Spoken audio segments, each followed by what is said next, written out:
A News 2 I-Team investigation.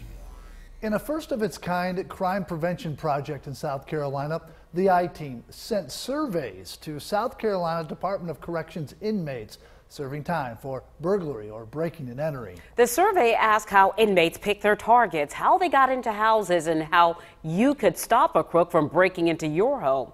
News 2 investigator Rebecca Collette joins us with the results of the surveys. Good evening. I sent hundreds of emails back and forth with inmates of the Department of Corrections. And what I learned is some of the ways we try to protect ourselves aren't actually deterrents to would-be crooks. But they did share their best advice to protect your home. The I-Team fired off surveys to 70 inmates serving time in prisons across the state. And one thing is clear. Dogs won't necessarily deter them from breaking into your home. A whopping 75% say the size of the dog could deter them. One inmate says he would pack dog treats in his pocket before breaking into homes.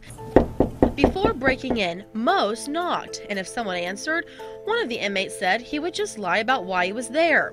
In 2015, according to the FBI, there were nearly 8 million property crime offenses in the nation. Of those, only 12.9% of burglary crimes were closed.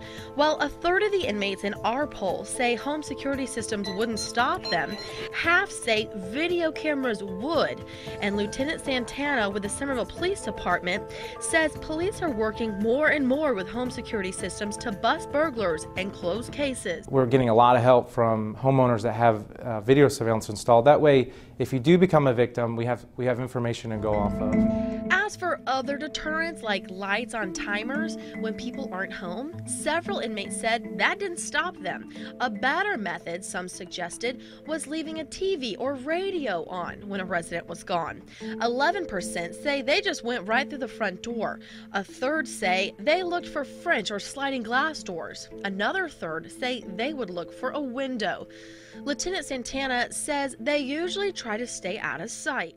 The doors that they're choosing to go through, that these suspects choose to go through, are generally in areas that give them some type of cover. So we have seen in the backyard is usually how they gain entry. Inmates said they were most interested in electronics, guns, jewelry, and cash. Items that they can grab quickly. According to the FBI, property crimes in 2015 resulted in losses estimated at $14.3 billion.